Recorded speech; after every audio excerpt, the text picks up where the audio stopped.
Ladies and gentlemen, today marks the anniversary of the rebellion at the Eureka stockade. The day miners fought shoulder to shoulder to defend their rights and liberties against their colonial tormentors. Absolutely. Eureka is the real birthplace of our great nation. Clear the park! It's our legal right to assemble. We're celebrating the brave men who fought toadies just like you. Get your hands off me! It's alive! Don't touch us! You cunt! Don't you touch me!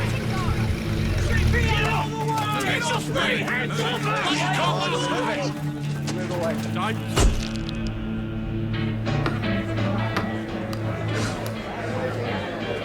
You were brilliant. My shout. Thanks, Georgie. I'll get the next one. What do you jokers know about anything? My great-grandfather was a miner at the stockade. Well, then tonight we drink to him. If he was a miner, then he was a worker, fighting the ruling class. Ladies' lounge, Missy.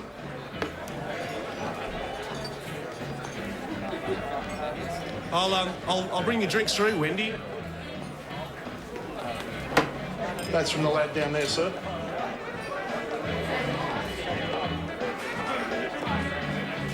Nothing but an overeducated git. Better than no education, mate. I better head back in there, make sure Wendy's all right. Will you be okay? Someone's got to look after the conquering hero over there.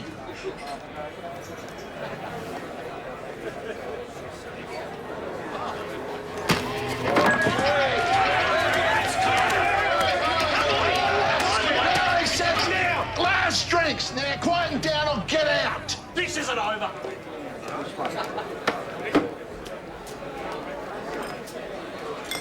So much for workers unite, right, Des?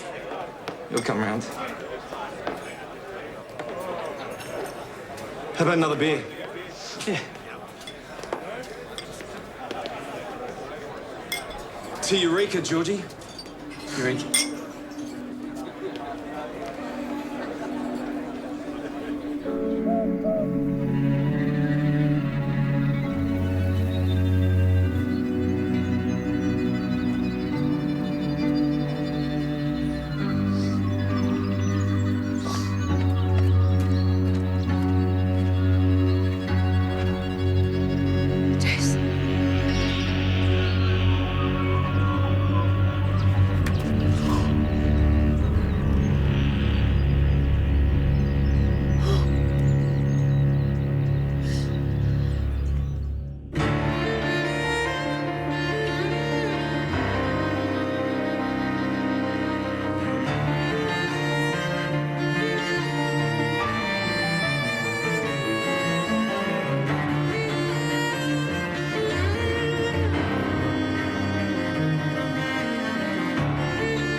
Dad, enough. Your breakfast is getting Battle of cold. Wills begins.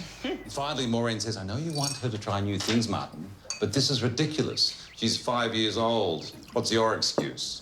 Dad. 20 years later, things haven't changed one bit. It's so nice to meet you at last, Mrs. Beasley. Likewise, Minister. Martin, goodness me. Matilda talks about you constantly. Her mother and I sometimes think we've lost it to you. Well, Matty's like family to us. Indeed. More toast? That'd be lovely. I'll get that. I'll put the toast on. Very good. Very good. So, Martin, your visit to Ballarat, business or pleasure? Both. Some business, a government announcement, the old rally on. But I'm also keen to see what Matilda's up to here. Excuse me, Lucian. You're required at the Eureka Memorial Site. Right. Excuse me.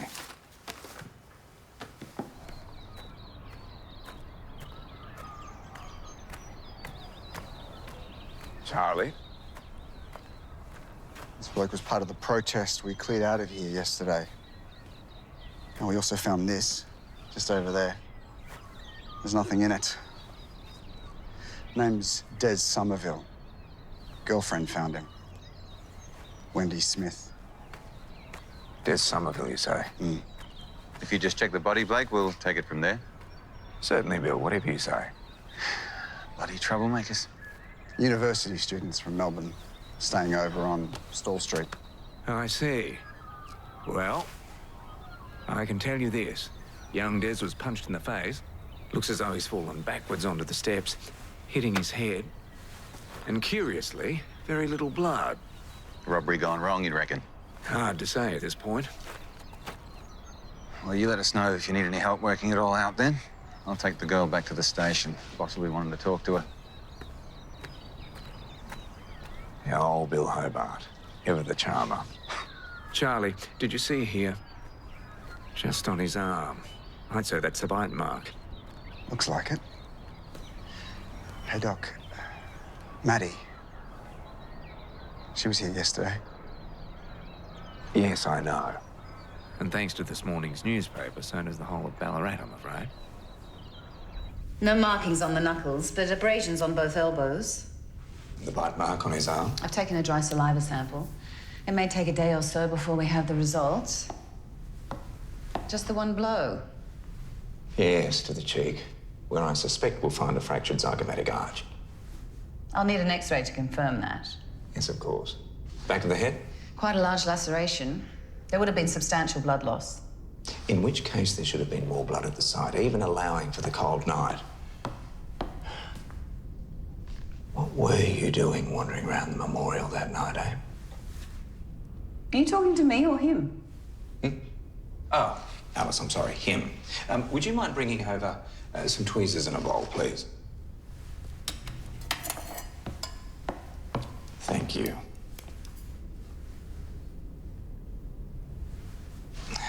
Now, let's gravel.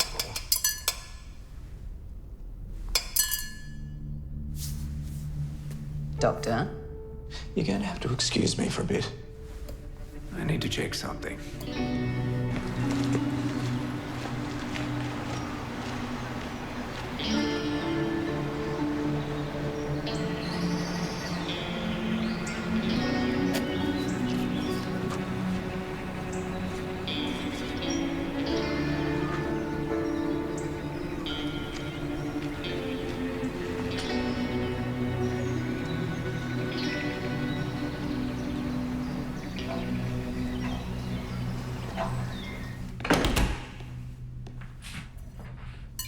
From the memorial site? Yes. You want to take a look at this? The lesion on the back of the skull? In fact, there are two. Really? The first fracture is centered here. See the occipital contusion and fresh hemorrhage. But the second fracture, just as severe, shows only a small amount of blood around it.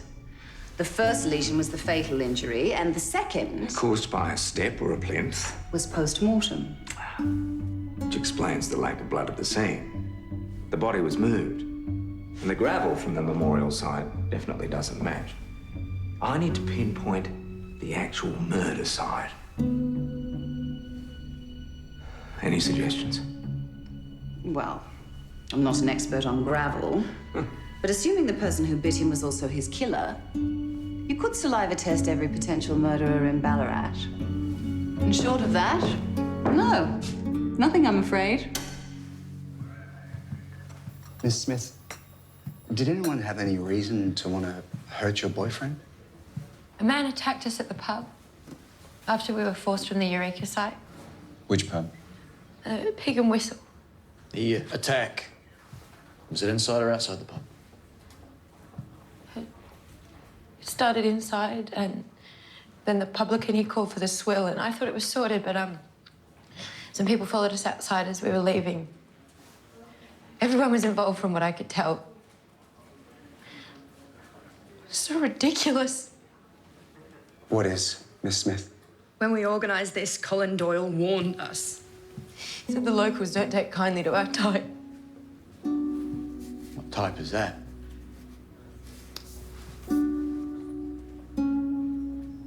Union types.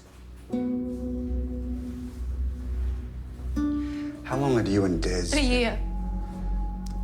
We were gonna get married. So what was stopping you then? I loved Des, and he loved me. She's not telling us everything. I doubt she could have done it, though, boss. Did you see the size of her? Actually, Bill, a piece of 2B4 would probably do the job if she was angry enough. Hobart, Davis, let's find out when Des Sommerville was last seen alive. Right, boss. And you, stop pretending you're a policeman and get me an autopsy report pronto. Of course.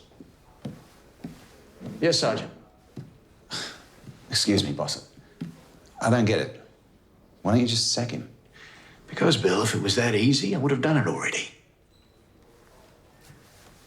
Shut the door on the way out.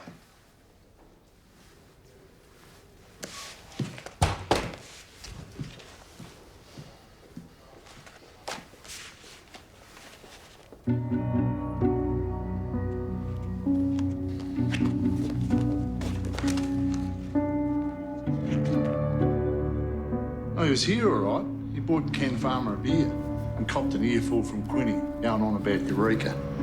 Quinny? Roy Quinn. He's a regular, always going on about the good old days. Beg him for a fighter? As a lad, he was up for it. What do bloody Melbourne blow-ins know coming in to our pub? My great-granddad Answer the was... question! Did you fight with the victim? Might have thrown a punch. What do you do for work? Can't work. Did my back in. What's that got to do with anything? The victim was bashed and robbed. Nothing to do with me. Open your wallet. I'm told you live off your missus.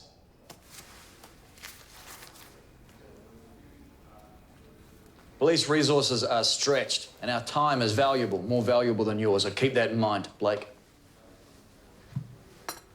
Did you fight with a man you now know as Des Sommerville? We argued. The dead bloke made a smart-ass comment and we got into it, but the commies were doing a good job of fighting amongst themselves. Put your hands on the table. What did you do after closing? Don't move! I went home for tea. So you didn't follow Sommerville and you didn't hit him? Is that what you're telling me? Yes? No? No.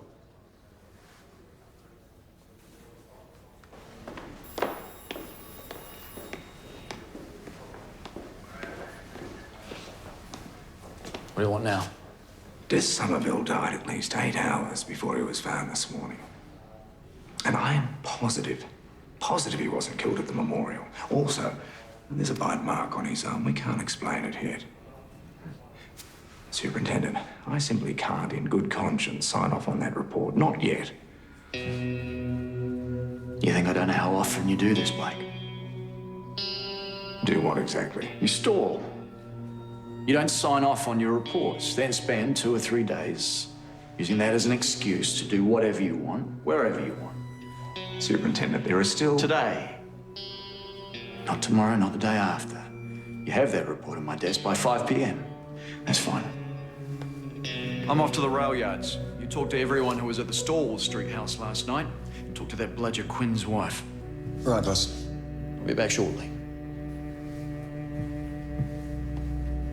I'm gonna head over to Stall Street. I might meet you there, Charlie. You'd be better off finishing that report, Doc. Well, thank you for reminding me, Bill.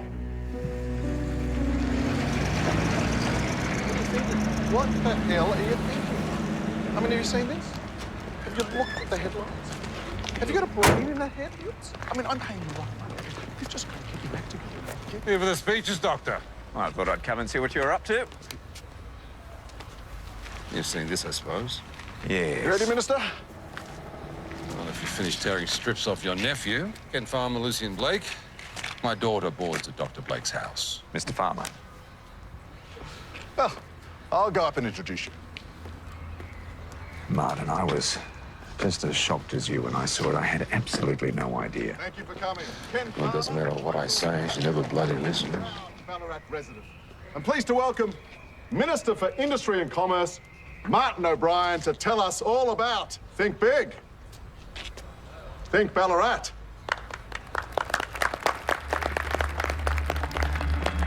A very good morning.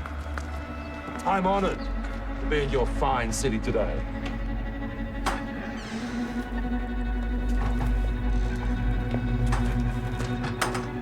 Miss Smith, Mr. Bevel, I'd like to ask you both a few questions.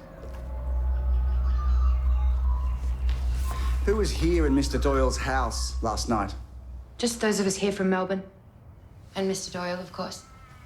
No one else. Just us. And Georgie Bromley. So what happened next, Mr. Bevel? I went to bed as soon as I got home from the pub. And you said the same, Miss Smith. Where is Doyle now? Doyle had to make a trip into town. We were supposed to meet him for lunch 10 minutes ago. Quite simply, think big, think Ballarat. Means jobs. Business can offer migrant workers incentives. What about incentives for local workers? Populate or perish. We'll all perish if you lot get your way. You award tenders for public land and give them to your developer mates. And get the kickbacks. Bunch of crooks. Look out! Doyle's arm! Now!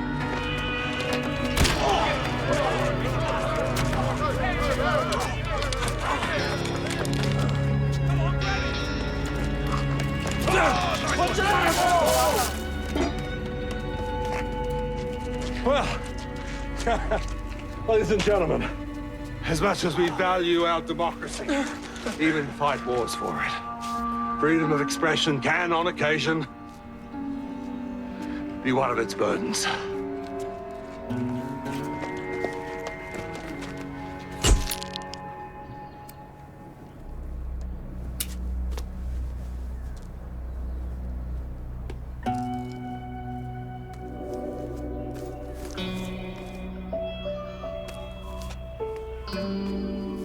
Those paint tins, Mr. Bevel.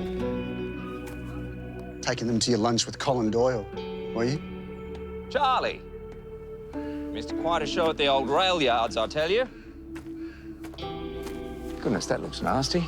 How did you come by that? Just outside the pub. Some bloke had a go at Des, and I got caught in the middle. Would you like me to take a look at that for you? Thanks. I'm a medical student. Oh, I see. What was the fight about? It was always about with Des. Ideology. So his, ideology differed from yours? You could say that. Last night, in your room, was Miss Smith with you? Absolutely not. We've got to get going. You should know Colin Doyle is already in police custody. A disturbance at the government launch today. Just as well there was no one else there to help him. There's nothing else, officer? It's like trying to herd cats. Plus, I still need to find the Bromley boy. Oh, I saw him at the launch in town with his uncle, Ken Farmer. Ah. Thanks, Doc. All right, Charlie.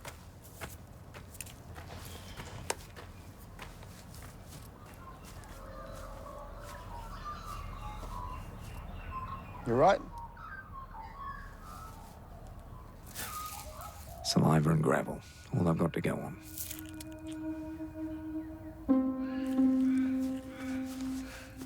Ah. What now?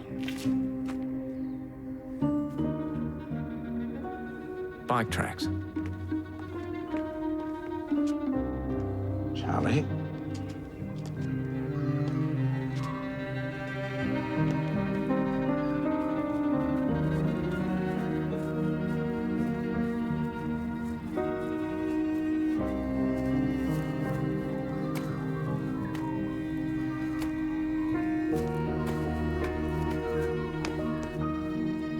Found what you were looking for? Perhaps, Charlie. Perhaps. You want me to do what? This was your idea, Alice. Yes, but I was joking. Can't you tell when I'm joking? Look, if I can get saliva samples from our suspects, we may find a match with the sample we took from the victim's arm. What kind of testing are you thinking? Well, for traces of medication initially. And if that doesn't work, then genetic secretor markers. I'll talk to pharmacology, see what I can do. Does Superintendent Munro know you're doing this? No, not yet. I see. It'll take at least 24 hours. Go, before I change my mind.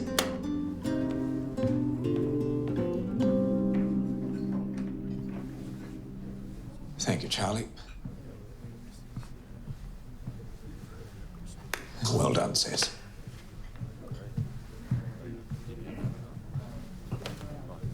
Mr. Bromley, I'd like to ask you a few questions. Sorry, you'll have to excuse me. It's not every day a mate is found dead. When did you last see the deceased? Last night. And what happened? There was a loudmouth at the pub who threatened us. Roy Quinn. Did you see him after closing? He tried to start up again, and Joe scared him off. We all went back to the house. He could have followed us, I suppose. What happened then? Drinking, arguing. More drinking, more arguing. That's about it. Arguments about what? I'm not involved in the romantic entanglements. Sorry, which romantic entanglements are these exactly? I'd asked Doyle and Joe. Neither seemed to be seeing eye to eye with Des yesterday. Tell me everything, from the start. We were at the memorial site for the anniversary until you coppers moved us along and then, Try again. Because I know you called in the disturbance. You wanted the police there. And I know you fed the Eureka photos to the press. You see, I spoke to the editor of the Courier this morning. Quite a photographer. Tell you what I think. Your plan was always to get the O'Brien girl and Georgie Bromley into the newspapers. First at the memorial, then the next day at the launch. A scandal like that would end up in all the city papers. Ken Farmer's no longer such a man of the people. Martin O'Brien turns out to have a red for a daughter. See, I'm not the only one who can come up with a conspiracy theory. So what went wrong?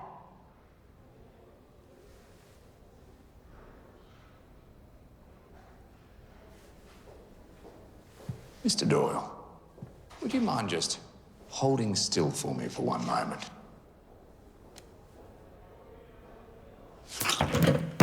Good. Good. Now, just while you have your mouth open. There we are. Well done. Top notch. Mr. Doyle? Mr. Doyle! All right! Yes, the newspapers were me. But the paintings were all Des's idea. And he wanted to do a hell of a lot more than just throw some paint. Go on. He wanted to mix acid into one of the tins. But I told him that's not the way the CPA operates. We believe in peaceful protest. Is that so? Why would I kill him when I needed him at Martin O'Brien's speech the next day? Even after he wanted to harm a bunch of innocent people. After all that, you still wanted him. He was a young, handsome bloke on the front of the paper seeming to lead the charge for us. It's perfect for recruitment. You're backing the wrong horse trying to pin this on me, mate. Sergeant Davis, escort Mr. Doyle to the cells. Typical. I've got rights, you know. Get your hands off me! Bloody coppers! You know, I swear if I didn't know better, I'd say you broke that man's nose on purpose and hoped you could sit in on his interview.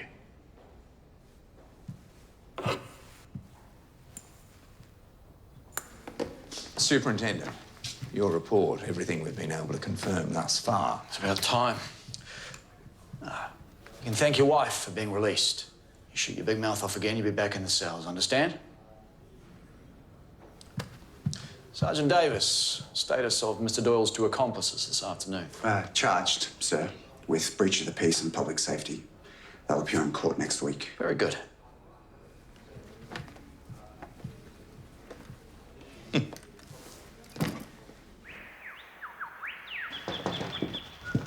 Ah, Jean. Oh, tell me, how was the rest of breakfast with Maddie's father? Extremely cordial. Typical politician, could talk the birds down from the trees. That'll be your 3 o'clock. Hello, Agnes. Come through. Lucian, you look awful. Agnes, how lovely to see you. Come on in. Well, if there's anything else you need, Agnes, I'll be right outside. No need to leave, Jean. I'm sure he tells you everything that goes on in here anyway. Here, sit. Right. Now, why the long face? Well, to be perfectly honest, this. The Red Menace. Yes. Now let's get your file and get started on that blood work, eh? Young people. I expect Colin Doyle was involved somehow. And why would you say that? He's been causing problems for the Ken Farmers and the Patrick Tynemans of the world for years. The capitalist and the communist. What do any of them know? At least I've been to Russia. Don't look at me like that, Jean. I haven't always been an old maid. Besides, the trip was all rather rudely interrupted by the revolution. Sounds very dangerous. Well, at least I didn't have to go to all the trouble of learning Russian. Well, you better take some blood while I still have some. Yes, of course. Jim, would you mind, You know what serves belief even more than self-interest? Survival. Awfully cynical of you, Agnes. Human nature. It ruins everything.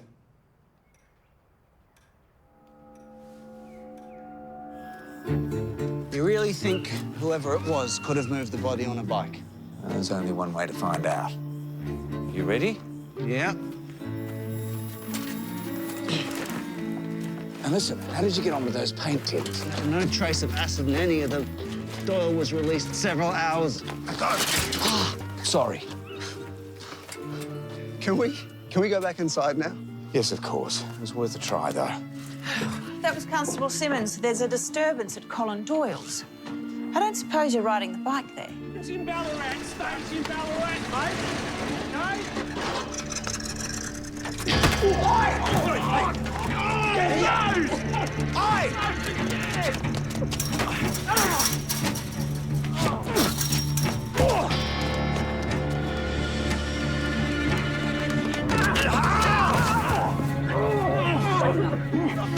You got it, Charlie?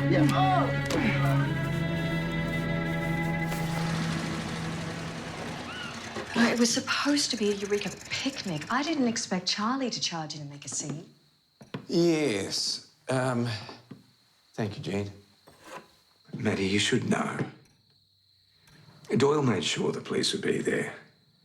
They used the Bromley boy to get to his uncle. They used you to get to your father. I'm sorry, but that's the truth of it. Perhaps you could drive Maddie to the club, Lucian. Yes, of course. It would be my pleasure.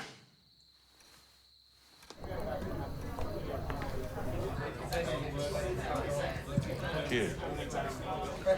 Thank you.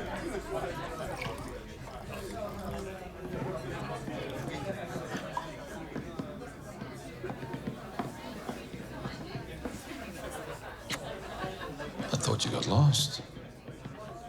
Gentlemen, my daughter Matilda. And of course, the man of the hour, Dr. Lucian Blake. Lucian, would you care to join us for dinner? I'm sure no one would mind. No, not at all. More the merrier. Really, I would love to. That would be very nice, thank you. I'm just going to talk to Georgie. Well, don't be long. I need to talk to you later.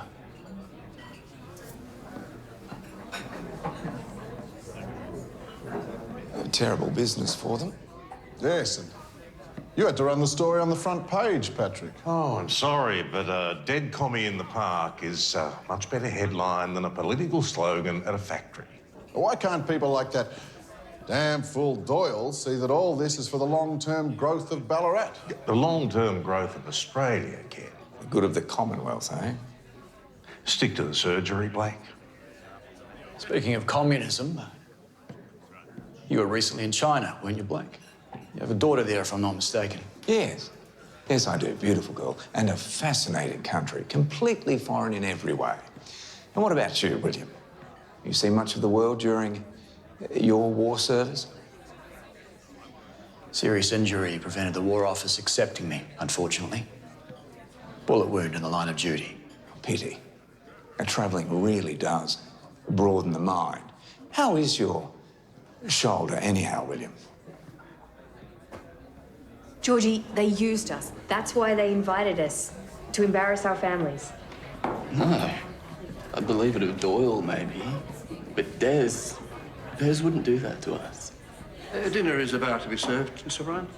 Thank you. Good luck in there. Thanks a lot. Well, actually, this town is lucky to have a man like Patrick looking out for it. Yes. I find myself thinking that very same thing on a daily basis. So, gentlemen, and, of course, Matilda, a toast to Lucien and William. Lucien and William. William? Whose quick thinking ensured that no one was hurt today. Yes, except for your ruddy coat. What about Des? Matilda? What? He doesn't count because he's a communist? You have to admit, the boy brought it upon himself. Okay, that's enough for me. I'm going to say goodnight. Matilda. Excuse me, gentlemen.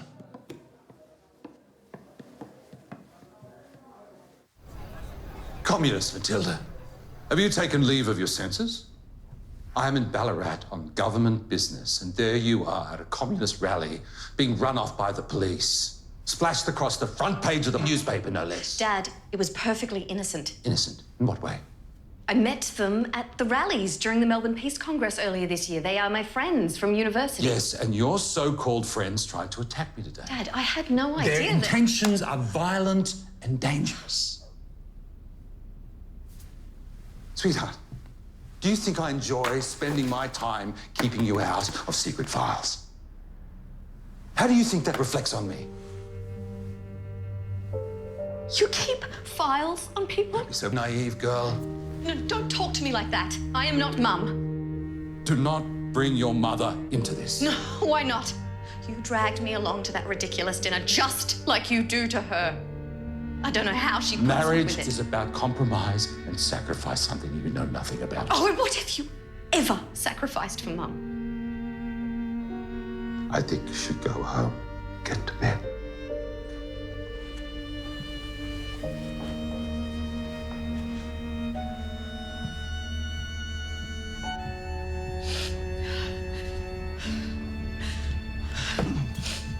Georgie. Nightcap? Oh! Wendy.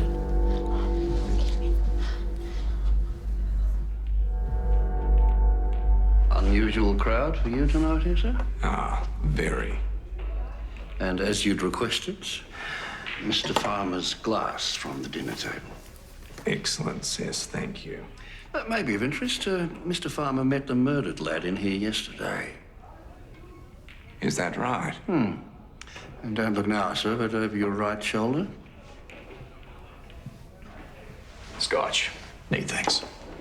Certainly, sir. Enjoying yourself, are you, Blake? Aren't you, William? What are you even doing here? I was invited. Better question might be, what are you doing here? What, the club, you mean? Yes. Oh, Patrick's put me forward for membership. Really? Oh, good. Be a shame if an existing member objected to your application. Is that how you want it to be? I thought that was the way you wanted it to be. Well, as long as we're clear where we both stand. Just one more thing. Don't ever call me William again. Sir? Cess, as always, an absolute pleasure. Thank you. Good night, William. What on earth are you doing here? It's humiliating. Doyle, he tried it on with me. When? Last night at the pub. I just thought he was being nice, but then back at the house. Is that why he and Des fought? I think so. Well, Des must have been furious. Everyone's out for themselves.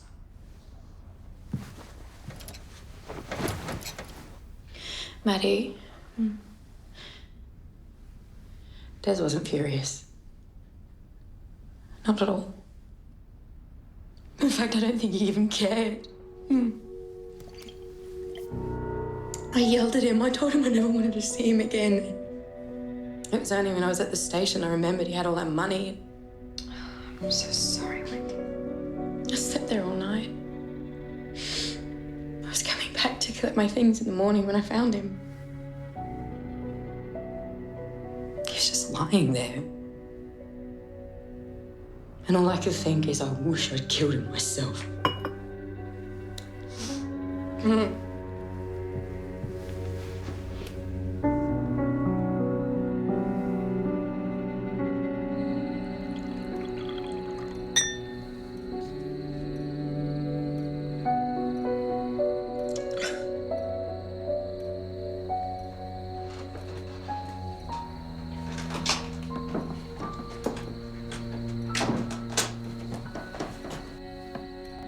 Yes, Maddie.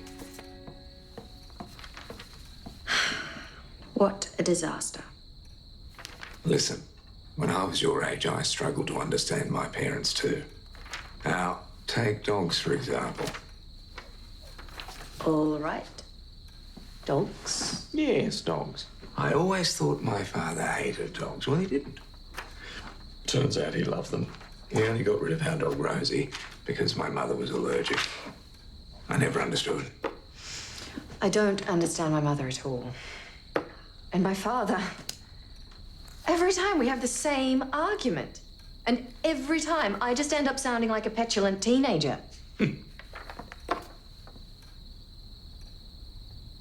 Well, I wouldn't worry too much about that, Maddie. Look, parents are curious things, and I'll tell you, one way or another, they're with you for life.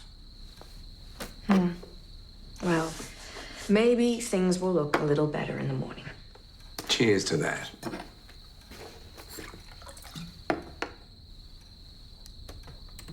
It was Wendy's. Ah, wonderful. Thank you, Maddie. That'll come in handy. You know, I should have secured a sample earlier today from Joseph as well. Joe? What do you mean? Oh, he found himself in another fight, didn't he, at Doyle's place? And he doesn't have an alibi either. He's in the cells as we speak. Lucien, if you see Joe, make sure he's all right. Yes. Yes, of course.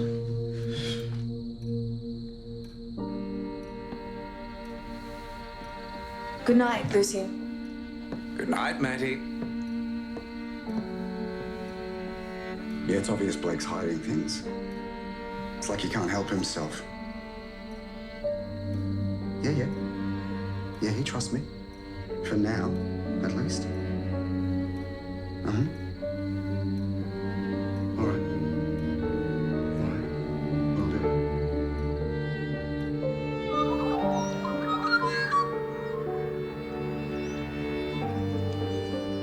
Forget I'm almost a doctor. Which would explain why you're such a lousy patient. How long are they going to hold me here? That I don't know. Maddie's worried about you, though. Maddie. What should I tell her, Joe? Prisoners wanted upstairs. Come on. Tell her to stay away. State your full name. Joseph Frank Bevel. Just been speaking with Colin Doyle. Don't mind a fight, do you? He kept accusing me of killing Des. He calls me a greasy wog, says he doesn't like Italians. Bevel's not a very Italian name, is it? It's anglicised. So your name's not Giuseppe Franco Bevilacqua. Not anymore. Why is that? Will you tell me? I will. It's because your father was a Mussolini sympathizer. We emigrated legally after the war. And then you joined the CPA. I'm not my father. I joined when I enrolled at university. I believe in communism, not fascism. What does Sommerville have on you? He found out about my father and threatened to kick me out of the party. He said I couldn't be trusted. Sounds like you had a motive to kill him. For that, I don't think so. Well, I do think so. And when I ask you a question, you best answer it. We're holding you on suspicion of murder. Take him back to a cell.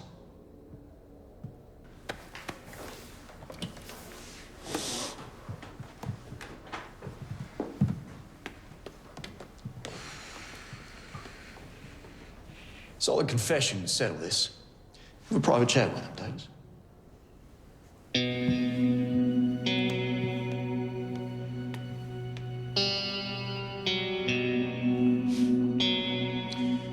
Tell you what, mate. Why don't I get this one?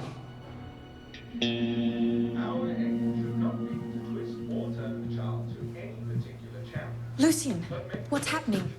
The superintendent is questioning Joe as we speak. Now, I was hoping for some answers from the saliva tests, but I still haven't heard from Alice. What time did Des die? Sometime before midnight. Then Joe couldn't have done it. You sound very certain about that. He was with me until 4 at Colin Doyle's house. Matty, no one's mentioned seeing you there. It's because they didn't see me. Did you give Joe my message? Yes, I did. He asked me to tell you to stay out of it. Oh, well, that's too bad. I'm going to the station. Well, I'm coming too. I'll get the car. You must be so disappointed in me. Matty, you mustn't think like that. I'm not your mother. Yeah, but there have been times you haven't approved of my decisions. No. Truth be told, there's actually been times where I've been quite envious of you. The way you don't let anybody dictate who you are or where you should go. I've never been disappointed in you. Not for a moment. Come on. I've got places to go. Blake, what are you doing here? I want to make a statement in the Des Sommerville case. Regarding? Joe Bevel's whereabouts the night of the murder. I'd like to talk to Sergeant Davis if I could. Fine. Charlie, would you take Matty somewhere more private, please? Of course, Mrs. Beasley. Come on, Matty. Excuse me, sir. Dr. Harvey's on the phone for you. Thank you, Ned. Alice. Yes? What does it say? Aminophylline, are you quite sure?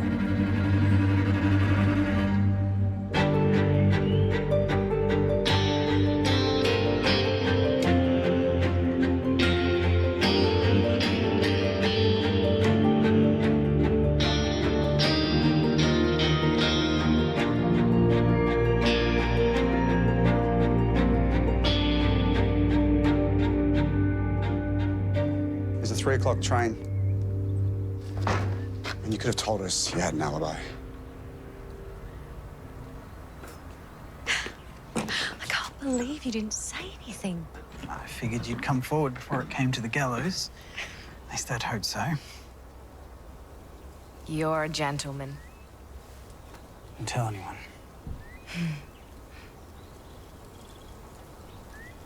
I wish things were different. My family situation is complicated. But aren't they all?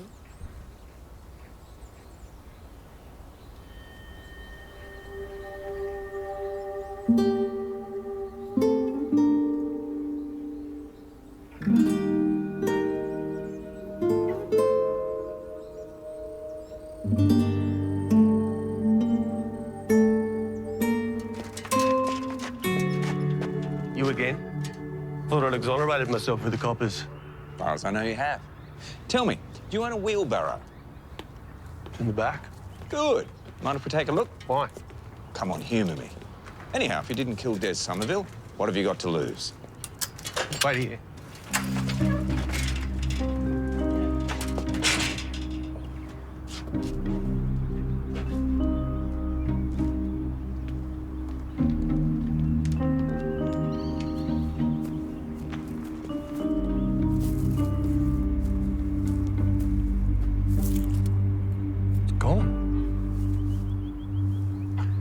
It has.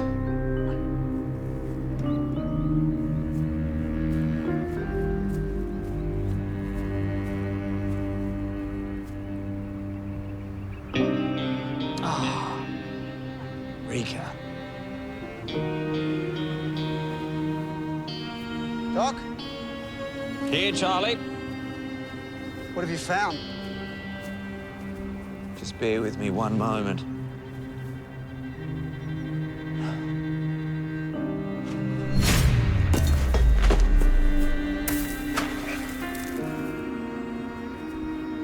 I think Des Sommerville was killed right here. The killer put him into Mr. Doyle's wheelbarrow, which is now missing, and transported him to the memorial site. I'll let the boss know.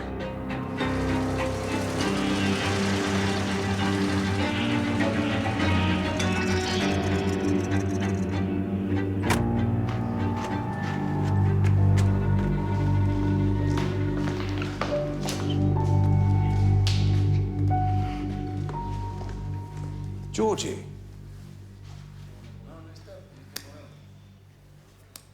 Or did you hurt yourself? No, it's nothing. I think perhaps it might be everything. My uncle's waiting. Des wasn't quite the person you thought he was he? Probably why everyone thought he'd make a good politician. He should have been at Bromley. He was better at it than me. Well, you may have a worker's ideals, Georgie, but you don't have a worker's hands. I know how you got those blisters. I don't know what. Why did you do it? This was your friend, your best friend, wasn't it? I'm sorry, I have to go. It must have been horrific. Seeing your friend's skull crack open, the blood pouring out onto the ground. Realising that you'd done this terrible thing, that you'd killed a man with one blow, ending his life, ruining your own. You destroyed everything you knew with one punch. And yet before you hit him, there was a scuffle, wasn't there? He held you in a headlock, didn't he? And you bit him on the arm. Georgie. Georgie, we tested the saliva.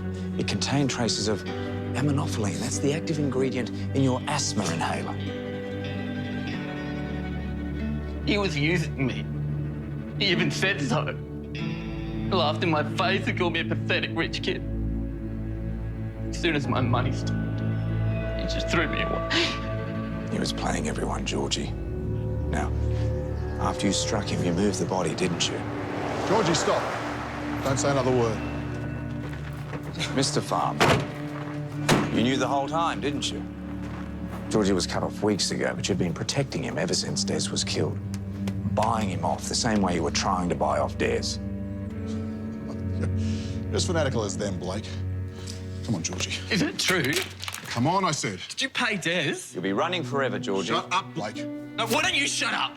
I knew what I was doing. I did it. Be quiet.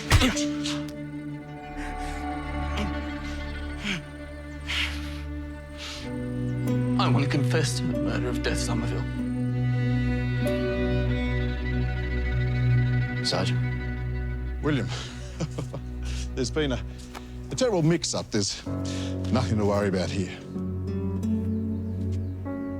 We both know it's too late for that, Mr. Farmer. By the time we're done here, no magistrate in the country will even put this case to trial, Munro. But you know it. Perhaps, Mr. Farmer, perhaps. Of course, with George's confession, the marks on his hands, and this, forensic testing will match the saliva on this to the bite mark we swabbed on Des's arm. I bet my reputation on it.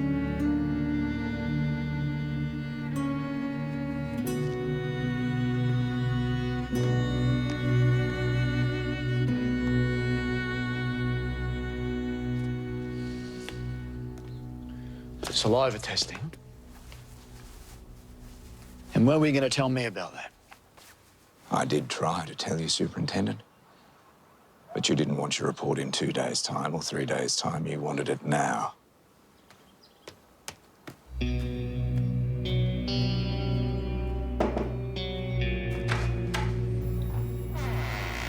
Sit down.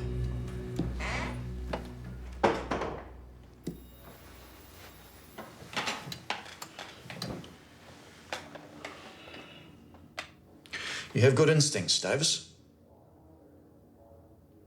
Thank you, sir. Finding those prints on the edge of the barrow you recovered and on that watering can, that was nice work. You know that wasn't just me, though. You should be thanking the doc as well. Don't worry, Davis. I'll thank the doctor in good time. Right now, I'm thanking you by asking how you feel about a transfer back to Melbourne for detective training. Bonehead, sir. That's the one. You don't have to make a decision right away. But have a think about it. About what's best for your family.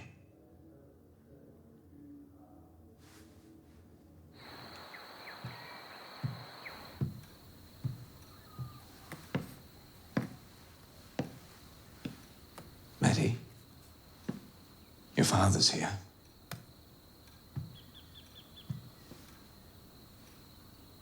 Martin, please, come on in. I'll leave you both alone for a moment.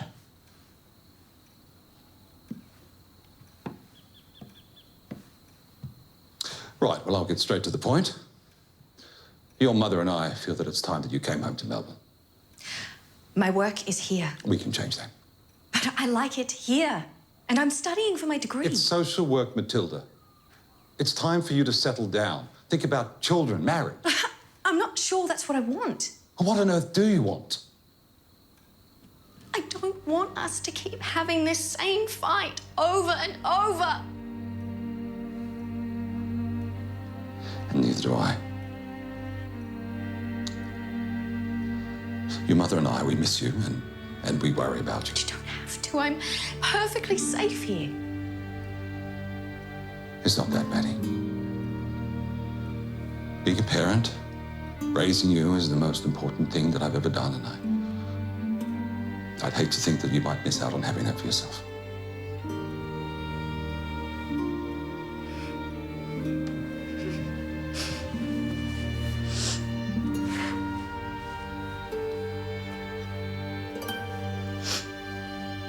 Now, your blood results. Apart from an iron deficiency, you're as fit as a mallee bull. Now, we could talk about iron injections, but I think diet's best. Liver would certainly help. I find food tedious. Agnes, please, before you go, would you mind terribly if I asked you something? No time like the present, Lucia. I've recently found some inconsistencies in my mother's medical records. Now, I was always told she died from appendicitis.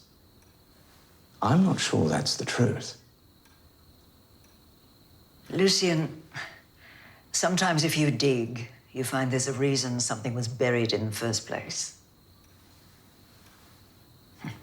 That's not going to stop you, is it? Your parents loved each other very much, but they were very different people. Genevieve was outgoing and, well, frankly, she liked to drink. I can't condemn her for that.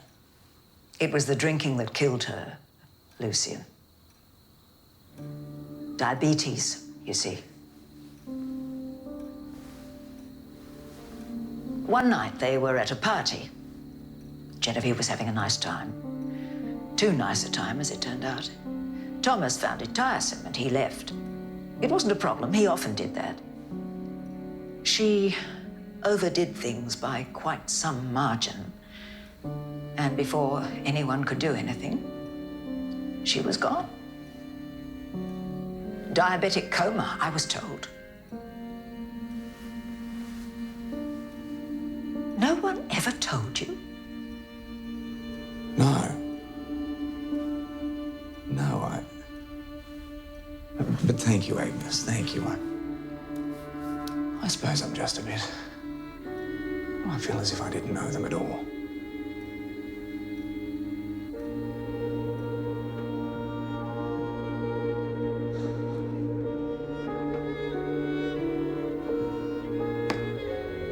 Oh, smells delicious.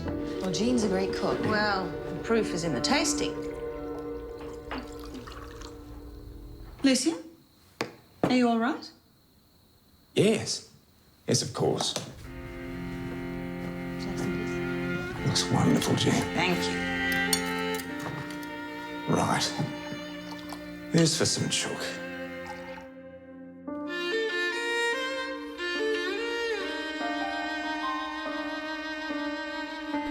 Two couples on track for stunning properties in the southwest. Escape to the Country follows next, followed by the valuation of a train set in perfect condition as Flogget heads to the ancient kingdom of Fife. That's in an hour. And Pointless takes us on a journey of discovery when it comes to three-letter words. See how many you can spot at 5:15.